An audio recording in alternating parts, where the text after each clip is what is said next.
Where and how to place airships in cities. I welcome you to the podcast about airships, in your own words, which is dedicated to the project New Generation Airships. I am Alexander Mynko, the host of the podcast. Today we will talk about where airships will be placed, when they will be actively used. We would like to thank Vadim Zubkevich, Deputy Head of Project Management at AERONOVA, Chief Designer of Airships, as well as Dmitriy Khmel, Leading Specialist of Project Management, Deputy Head of the Laboratory, for the provided information. Let's begin.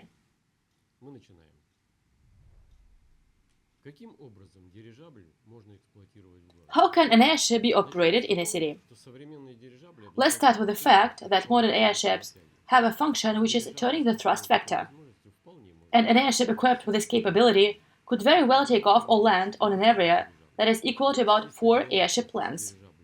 That is, if an airship's shell is 50 meters long, it needs a circle of about 200 meters in diameter for it to either land or take off confidently. Within the circle, there should be no high-rise buildings, power lines, or tall trees that could obstruct the airship's approach or takeoff. Of course, a smaller pad can be used, but that becomes more risky. I'm talking about pad sizes that are virtually risk-free. If the airship is well controlled, if the weather is not stormy, then the size of pad is quite enough to dock to the docking mast or perform any other ground operations. But as I understand it, the problem in cities is that there are few such pads there. It's easier to find such a pad, such a site, outside the city, so it's easier to organize the operation of airships, let's say those that are created at the moment, outside the city. That is, you can fly over the city, but it is better to land and take off, or drop off and pick up passengers outside the city, or in places where there is more free space. This does not mean that there are no other options. Technology is developing, new airships will be created with new capabilities. Their maneuvering characteristics will be much better, and the size of the pads will be much smaller. There are already such theoretical studies. So far there are no such airships, but it is not difficult to create them. The modern development of technology, the development of automation, computing, forecasting, has reached the level that SpaceX catches the first stage of a rocket and lands it exactly on the launching table from where it was launched. That is, in principle, the problem can be solved. If there is a demand for the task of landing on the roof of a building in the city, I think there is no problem with solving that problem. Especially since there have been such precedents. Small airships have taken off from the roofs of buildings and landed on the roofs of buildings. If the roof was flat enough and devoid of any protruding parts that the flying machine can get caught on, it was done even in the 30s of the 20th century. There is nothing so special about it. If the building is high and open on all sides, with no obstructions, it might be even easier. The only thing is that such a flat roof would have to be of sufficient size to allow the airship to land, dock to a mast, be held on that mast, then unhook and take off. This is all quite possible too. It's just that certain improvements need to be made to the airship's design to make it handle better at low speeds, when dynamic rudders don't become as effective. If we look again deep into history, but if we look at large rigid airships, it was also assumed that such airships could dock to the mast located on the roof of skyscrapers, for example airships such as the British R100 and R101. That is, airships are docked to a certain high mast, which is located at a high altitude, by a docking node located at the bow point. And the normal operation was organized so that they had to stand even in very, very windy, stormy weather.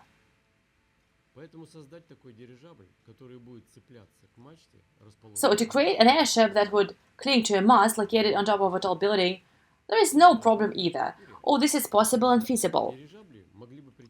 Airships could dock at the spires of skyscrapers, and in case there is nothing to obstruct them, nearby, as we said before. For example, it is a known historical fact that the Empire State Building skyscraper was built with a sturdy spire at the top that already had a dock for airships. The airships of our not-too-distant past possessed devices in the bow for docking to high mast. The docking was accomplished by flying up to that mast with a docking cable for docking after it had been drawn into the capture and docking device. The technology of docking a large airship to high mast was perfected. They were confident enough to withstand any bad weather, because they could weather vane in the wind around the tower, deflect in any direction, including tilting up and down. We hope that many buildings can be converted to berth airships of various sizes. Of course, an airship needs an airship house for normal operation, but it is also possible to develop airship house-free ways of keeping an airship on the ground for long periods of time. Airships can fit perfectly with a city, and it is not by being based there, but by flying over cities. And this is already happening because the airship is considered safe enough. It is often used for advertising purposes, for sightseeing purposes. For example, there is an anti-airship in the vicinity of Paris. We have a lot of sightseeing in our country too. People would buy tickets and would love to fly. For example, to St. Petersburg, to Moscow, along the Golden Ring, to nature reserves, and all over the country. But Moscow has a peculiarity. The airspace of Moscow is closed for the majority of aircraft, though Alexander Kirillin flew on an airship in the 90s over Moscow. Most likely, those issues will be resolved in the future. At any rate, helicopters fly over Moscow when necessary. The same functions can be performed by an airship. For example, special firefighting tasks. Cities with more open airspace, such as St. Petersburg, Sochi, Crimea, are ready for airships to fly over them. We want to improve the flight performance of the airship and give it a berth, make it possible to fly up to a limited area when operating it. And to start with airships of a fairly reasonable small size, that is about 40 meters long, which could be placed in fairly small airship houses, perhaps within the city limits.